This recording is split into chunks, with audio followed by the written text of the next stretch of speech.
Você quer saber aonde está a igreja remanescente? Ela surge no cenário profético, no dia 22 de outubro de 1844. Ela surge guardando a lei de Deus e ela tem um profeta moderno. Esta é a igreja remanescente. Fraca e defeituosa como possa parecer, mas é a menina dos olhos de Deus. Nós somos o povo que anuncia a hora do juízo. E quando esse juízo acabar, Jesus voltará.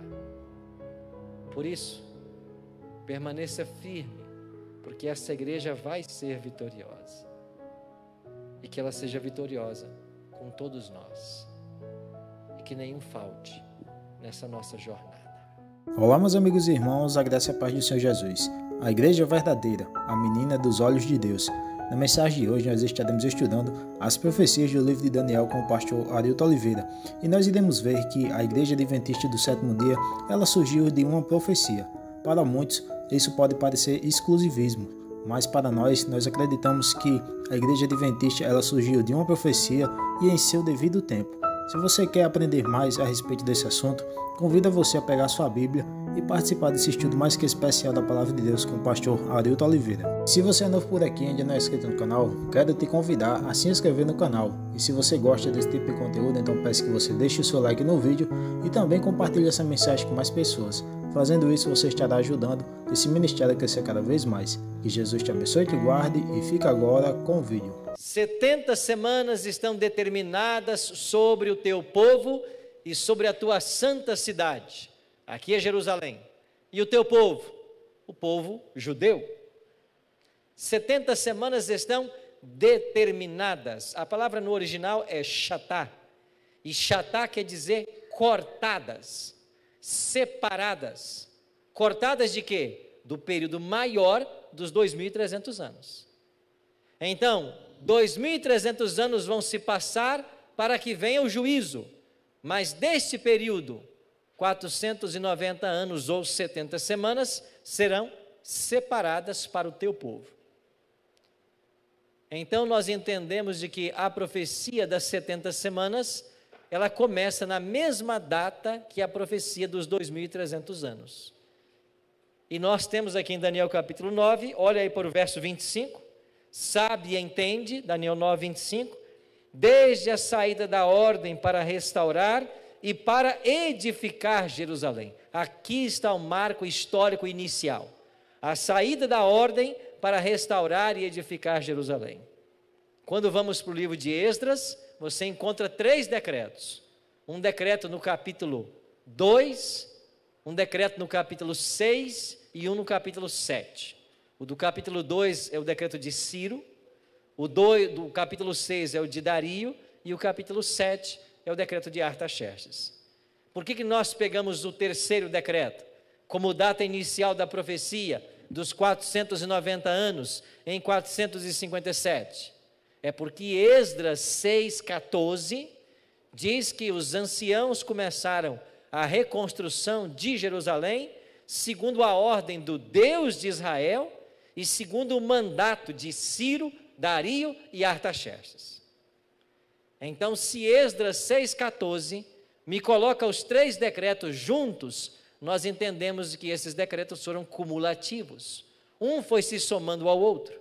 E é por isso que só podemos começar o período profético, a contagem dele, quando sai o terceiro e último decreto. E ele vai entrar em vigência em 457 a.C. Se viajarmos 490 anos na história, chegaremos ao ano 34. Então, esse período de tempo foi o período que o anjo disse que seria um tempo de graça para o povo judeu, para que eles se arrependessem. Só que o anjo pegou esse período e dividiu. Ele diz assim: 7 semanas e 62 semanas, e as praças e as circunvalações se reedificarão, mas em tempos angustiosos. Por que ele dividiu em 7 semanas e 62? Porque quando se passaram 7 semanas ou 49 anos, chegamos ao ano 408, e aqui ficou pronta a reconstrução civil de Jerusalém. Aí o anjo continua: Agora, quando se passarem as 62 semanas, aparecerá o ungido, o príncipe.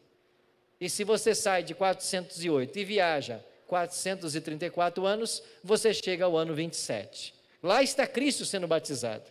Ele é o príncipe, ele é o ungido.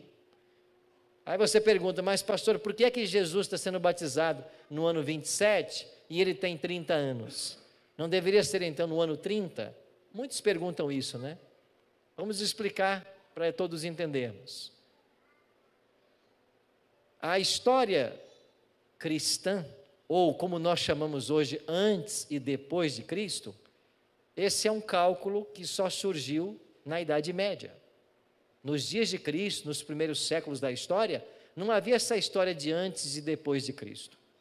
Mas na Idade Média, um monge quis datar o exato nascimento de Jesus. Esse monge chamava-se Dionísio Exíguo.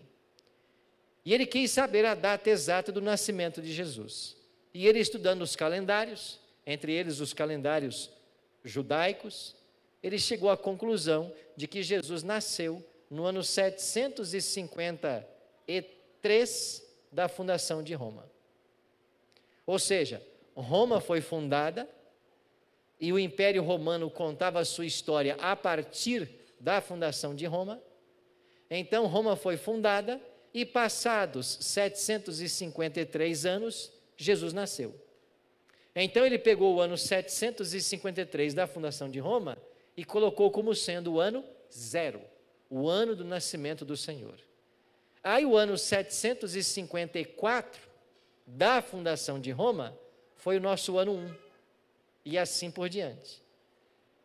Mas como ele começou essa história do ano 0, do ano do Senhor, do ano Domini, daí a expressão AD dos livros, isso foi muito bem aceito, e o mundo acabou abraçando esse calendário cristão. E hoje nós estamos no ano 2020 AD, ano Domini, ano do Senhor, ano do nascimento do Senhor. Então o mundo ocidental aceita com hegemonia esse calendário cristão. O mundo oriental tem países que estão em outro calendário. Mas então ele datou como sendo o ano 0, o ano 753 da fundação de Roma. Acontece que depois se descobriu de que ele errou em seus cálculos.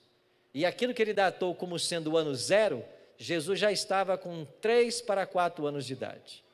Então Jesus de fato não nasceu no ano 753 da fundação de Roma, mas no ano 750 ou 751.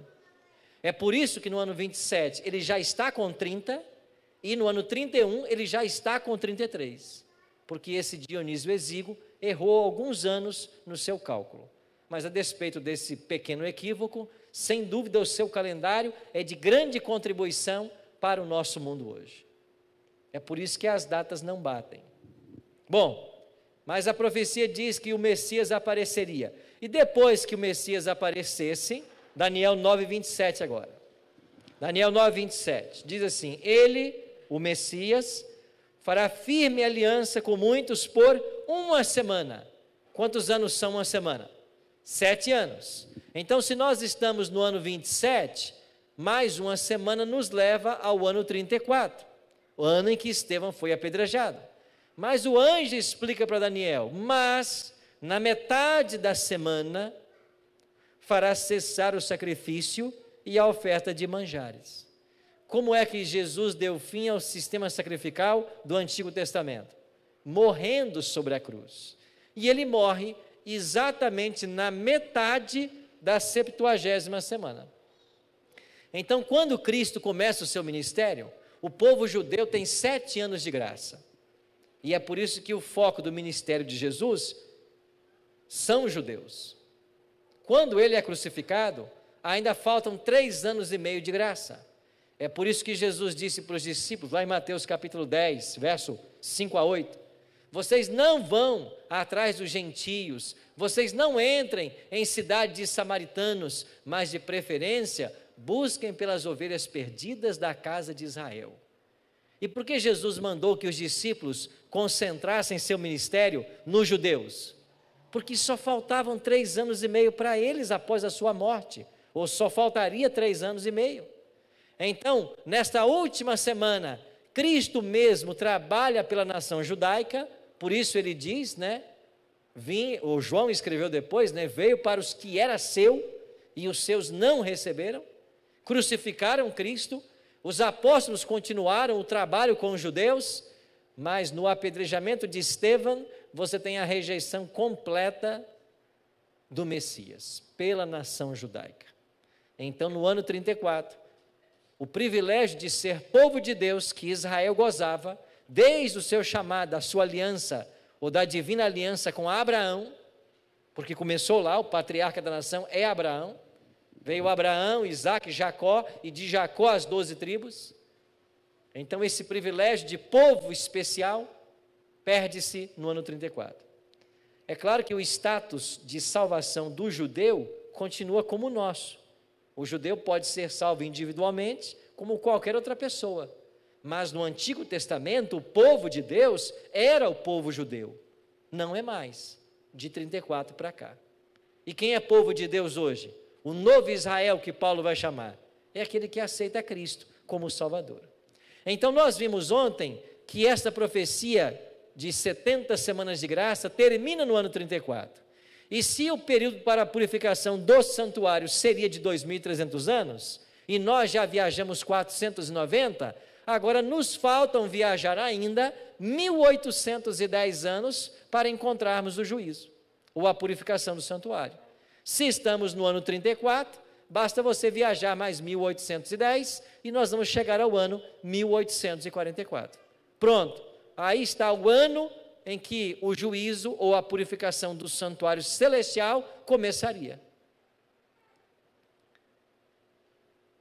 E nós vimos de que o juízo em Israel acontecia no 10º dia do 7º mês.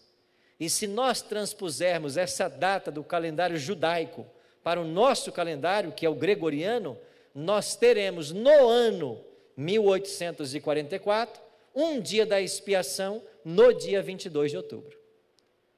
Então, na terça-feira, 22 de outubro de 1844, Jesus entra no segundo compartimento do santuário no céu para começar o juízo. Isso está em perfeita harmonia com a primeira mensagem angélica, Apocalipse 14, 7. Temei a Deus e dá-lhe glória, pois o quê? É chegada a hora do seu juízo. Esta mensagem foi pregada em 1844. E em 1844 também começa o período profético da última igreja. Como ela se chama? Laodiceia. E o que quer dizer a palavra Laodiceia? Povo do juízo, povo julgado. Então nós representamos a igreja de Laodiceia. Estamos vivendo o período de Laodiceia. Não devemos ser laodiceanos, porque o laodiceano é morno. Mas nós estamos vivendo o período profético de Laodiceia. E isso começou no dia 22 de outubro de 1844. Quer dizer que hoje, 22 de outubro, estamos completando 176 anos de juízo no santuário celestial. Há 176 anos, Cristo está julgando lá no céu. E quando ele terminar esse juízo, ele voltará à terra. Esta mensagem foi muito especial e ela teve um duplo cumprimento em 1844. Duas coisas aconteceriam no final desse período profético. Primeiro, no céu, uma nova fase da obra de Cristo no santuário. Jesus passaria para o Santíssimo, começaria a sua obra sumo sacerdotal, começaria o juízo. E na terra, surgiria a igreja remanescente, restaurando as verdades bíblicas. Por que na terra surgiria a igreja remanescente? Porque ela por 12 séculos fora levada para o deserto, aonde Deus a susteve por 1260 anos. Só que esse período que a igreja estava no deserto termina em 1798. E em algum momento pós 1798, a igreja remanescente, a igreja verdadeira, ela tem que sair do deserto e ela tem que aparecer no cenário mundial. E nós entendemos que ela sai em 1844, ou seja, 46 anos após o fim da supremacia papal. Então, Cristo foi sacerdote do ano 31 até 1844 e é sumo sacerdote desde 1844. Na terra, a igreja remanescente surgiria restaurando as verdades bíblicas, as verdades da palavra de Deus. E aí, nós temos que voltar um pouco na história, lá nos idos de 1830, e vamos encontrar este homem, William Miller, ou como chamamos em português, Guilherme Miller. Quem era Miller? Guilherme Miller era membro da Igreja Batista, um fazendeiro em Low Hampton, estado de Nova York, nos Estados Unidos. E ele teve um grande interesse no estudo das profecias, porque ele foi testemunha de vários eventos da sua época, entre eles a queda das estrelas de 1833, que aconteceu na Nova Inglaterra, região bem próxima a Low Hampton. Então Miller, como milhares de pessoas no mundo, se voltaram para as profecias para entender o que estava acontecendo. E Miller começou o seu estudo auxiliado por uma concordância bíblica. E ele começou em Gênesis 1, verso 1, e não avançava enquanto não compreendesse o que a Bíblia estava dizendo. Esse estudo temático da Bíblia, ou melhor, textual da Bíblia, durou cerca de 8 anos. E ele finalmente se deparou com Daniel 8,14. Até 2.300 tardes e manhãs o santuário será purificado. Miller pensou, como pensavam os crentes da sua época, de que a purificação do santuário, o santuário seria a terra, e a purificação do santuário seria a purificação da terra. E como a terra vai ser purificada? Pela volta de Cristo. E o pensamento dominante dos cristãos lá do século XIX era o pós-milenialismo. Deixa eu corrigir. Era o pré-milenialismo.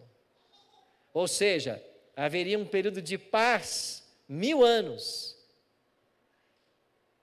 E eles começaram agora a entender que Jesus voltaria no final desse período profético.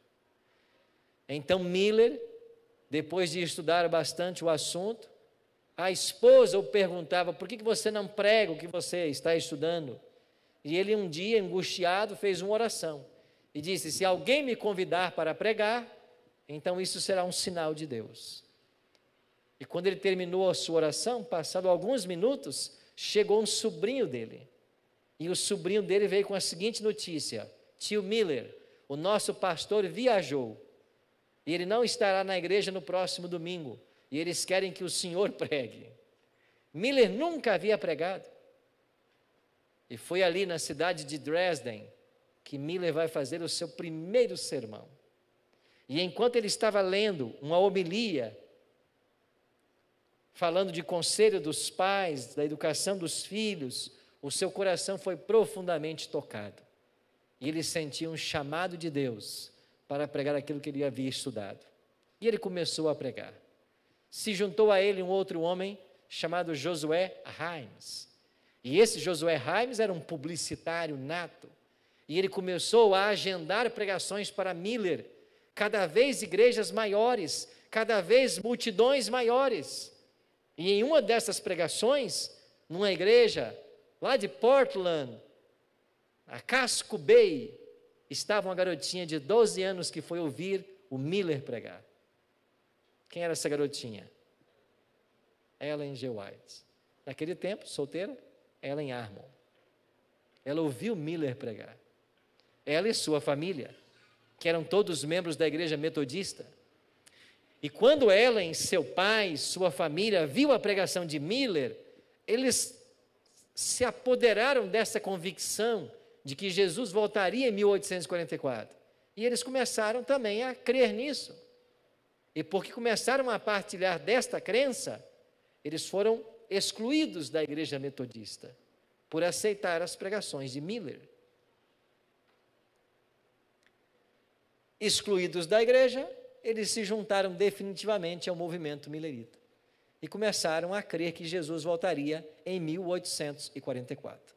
Quando Jesus voltaria? Perguntavam para Miller. Miller tinha uma ideia, entre março e abril. Só que veio o mês de março de 1844 e Jesus não voltou. Veio o mês de abril e Jesus não voltou. E houve ali uma primeira decepção. Mas como o ano ainda estava correndo, eles continuaram esperando que Jesus naquele ano voltasse. Foi quando no mês de julho, numa reunião de grupos desses milleritas, entrou um homem numa dessas igrejas e disse: eu tenho uma mensagem para dar para vocês. Quem era esse homem? Samuel Snow. E Samuel Snow disse o seguinte: o dia da expiação em Israel acontecia em que dia? E o povo respondia: 10º dia. De que mês? 7º mês. Nós não estamos esperando a purificação do santuário? Então nós não podemos esperar a vinda de Cristo nas festas da primavera. Nós temos que esperá-la nas festas do outono. Porque as festas da primavera aconteciam em março ou abril, como Miller pregava. Mas as festas do outono eram setembro ou outubro. Então Snow perguntava para a igreja: a festa da expiação estava na primavera ou no outono? E a igreja respondia: no outono. Então por que estamos aguardando Cristo para a primavera? Ele não volta na primavera, ele volta no outono. Em que mês? No 7º. Em que dia? No 10º dia. E sabem qual será o 10º dia do 7º mês, esse ano, 1844? Será o dia 22 de outubro, daqui a 60 dias. E houve um verdadeiro reavivamento. 60 dias? Então Cristo volta daqui a 60 dias. Isso é o dia da expiação, é o 10º dia do 7º mês. E eles estavam convictos de que Jesus voltaria no dia 22 de outubro. Aí começou o que nós chamamos na história de um movimento do 7º mês, porque é no 7º mês que ele volta. Então as pessoas começaram a pregar essa mensagem que Snow levantou com todo o ardor. Muitos venderam suas fazendas, suas propriedades, e todo o dinheiro que eles levantavam, eles investiam nas publicações. Os milleritas chegaram a publicar 40 periódicos falando da volta de Cristo.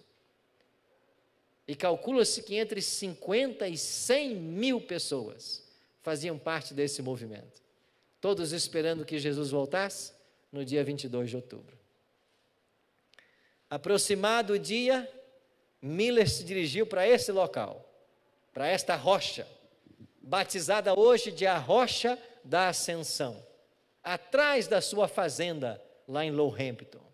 Aqui se juntou a Miller, seu íntimo amigo Josué Raimes, os familiares, mais alguns amigos, e eles foram para ali, esperar que o dia 22 chegasse.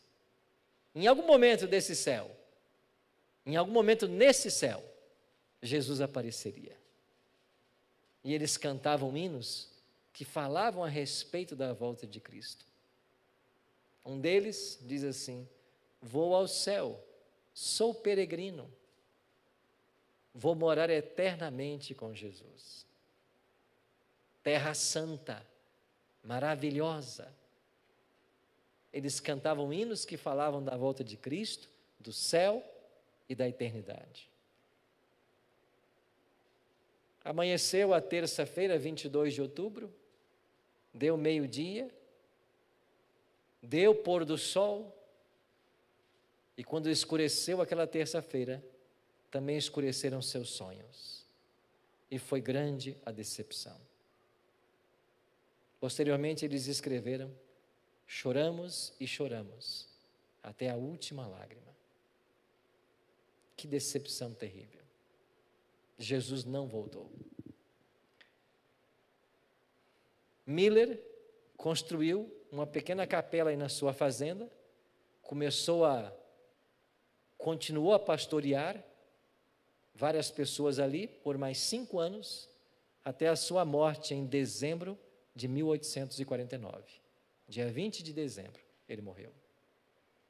Foi sepultado aí, a poucos quilômetros da sua fazenda, ao lado da sua esposa Lucy P. Miller. E Ellen G. White, no livro Primeiros Escritos, página 258, diz que anjos vigiam o precioso pó desse servo de Deus, e ele ressurgirá ao som da trombeta. Mas nessa data, 22 de outubro, nós temos o nascimento da igreja adventista. E assim como a igreja cristã primitiva nasceu do desapontamento da cruz, a igreja adventista nasce do desapontamento milerita. E esta igreja, nascida do desapontamento, segundo o Apocalipse 12, 17 e 14, 12, teria 2 características chaves: guardaria os mandamentos de Deus e teria o testemunho de Jesus. Em 1844 e nos anos posteriores, a igreja começou a sistematizar sua doutrina. E as primeiras doutrinas que a igreja sistematizou foi a volta de Cristo, o milênio literal no céu, a doutrina do santuário, o ministério bifásico de Cristo no santuário. Anos depois veio o sábado, em 1863 a reforma de saúde, e assim a igreja foi sistematizando aquilo que ela crê. Mas desde o início, os adventistas tornaram-se sabatistas, porque nós aprendemos com uma mulher chamada Raquel Oakes a guardar o sábado.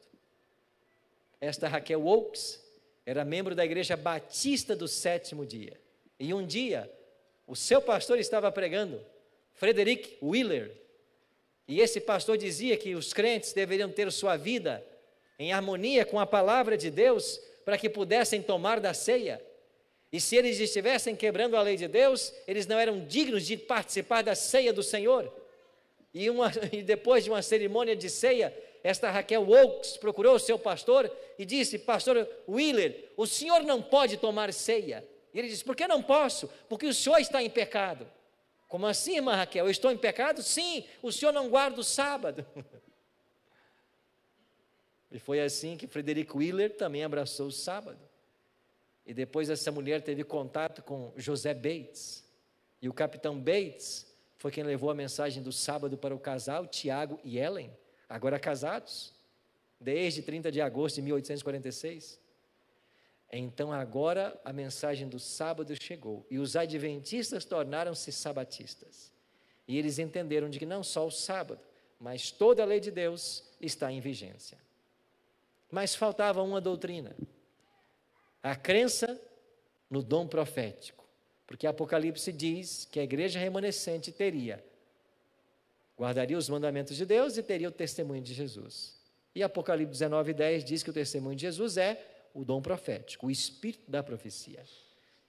E assim que passou o desapontamento, para ser exato 2 meses depois, no início de dezembro de 1844, ela estava em Portland, Maine, na casa da sua amiga Elizabeth Hines, fazendo um culto matinal, e enquanto elas oravam, o Espírito Santo veio sobre Ellen e deu a ela a primeira visão das quase 2.000 que ela teria, entre visões e sonhos. Ela tinha 17 anos. Ela achou pesado demais o fardo, mas Deus disse que estaria com ela. E essa garota com 17 anos aceitou o chamado ao ministério. E por 70 anos ela dedicou sua vida ao ministério da pregação e do ensino. Deus levou muito a sério o ministério dessa mulher. Em dada ocasião, ela disse para Deus: eu não sou coerente entre aquilo que eu escrevo e aquilo que eu pratico. Eu escrevo sobre o cuidado dos filhos e como os pais devem estar próximos, mas eu vivo viajando. Então eu não posso continuar como profetisa. E Deus disse para essa mulher: se o problema são os filhos, eu vou tirá-los todos.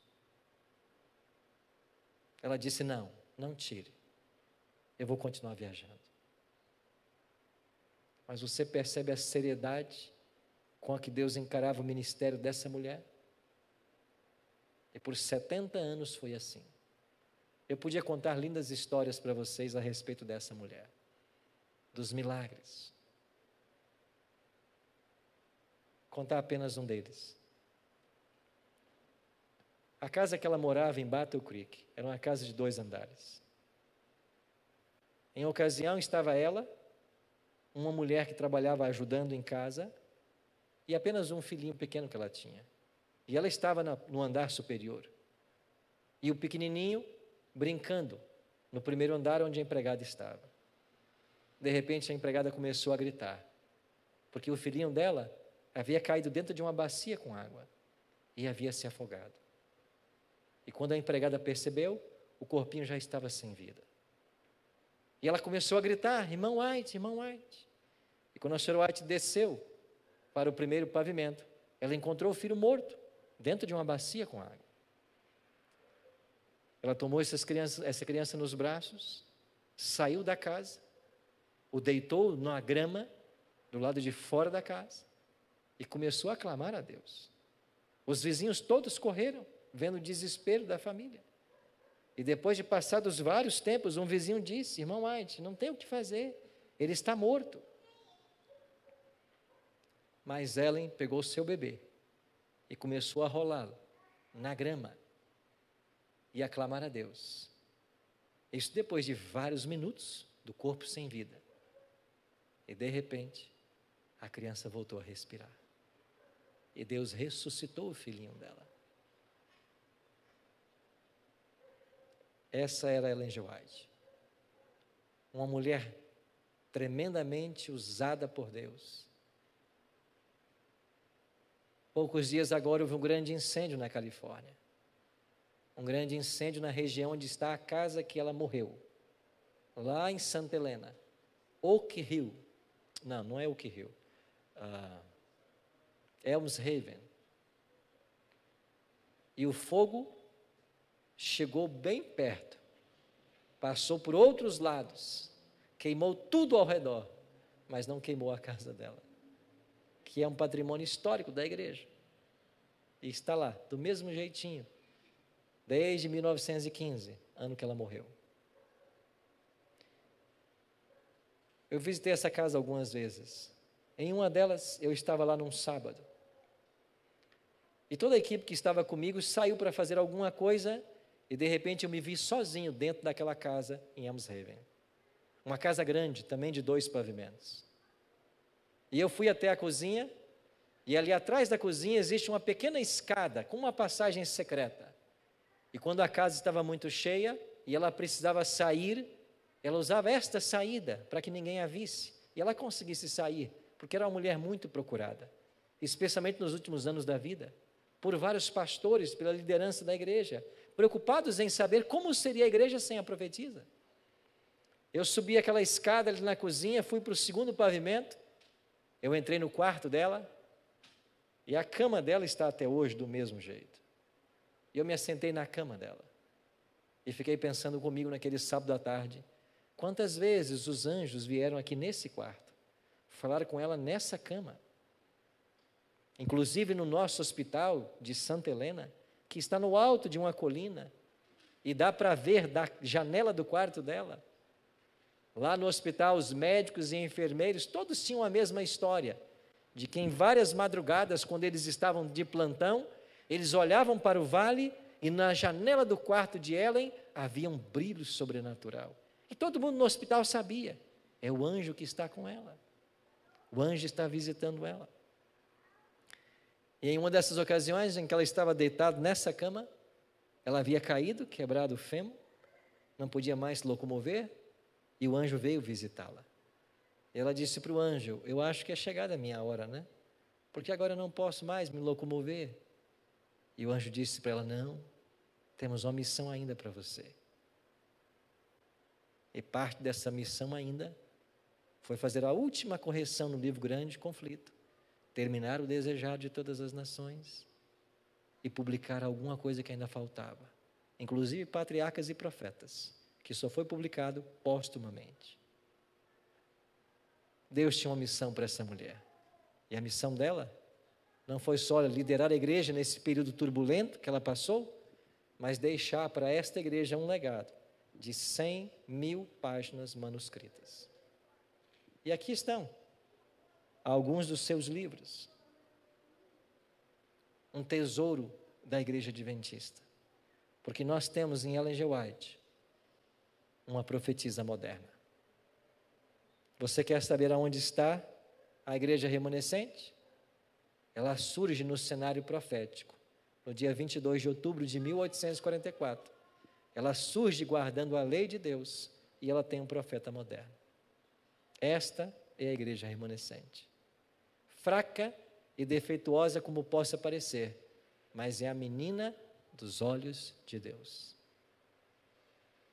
Eu aprendi a amar esta igreja desde que eu me batizei aos 13 anos. E eu me lembro que naquele mesmo ano que me batizei, eu participei de uma campal no sul do Espírito Santo. E lá, o pregador do sábado foi o pastor John Wolfe, um dos presidentes da divisão sul-americana. E naquela campal, num galpão armado com a grande lona, ele pregava um sermão a respeito da volta de Cristo, falava a respeito da igreja verdadeira, e ele dizia uma frase que ficou gravada na minha mente juvenil. Esta igreja, fraca e defeituosa como possa parecer, é a menina dos olhos de Deus. E ele dizia assim: comigo ou semigo, essa igreja vai triunfar. Comigo ou semigo, essa igreja vai triunfar. Hoje é 22 de outubro. Celebramos 176 anos do juízo no santuário. Nós somos o povo que anuncia a hora do juízo. E quando esse juízo acabar, Jesus voltará. Por isso, permaneça firme, porque essa igreja vai ser vitoriosa. E que ela seja vitoriosa com todos nós. E que nenhum falte nessa nossa jornada. Se você gostou do vídeo, não se esqueça de se inscrever no canal, deixar seu like e também compartilhar o vídeo. Que Jesus te abençoe e até a próxima.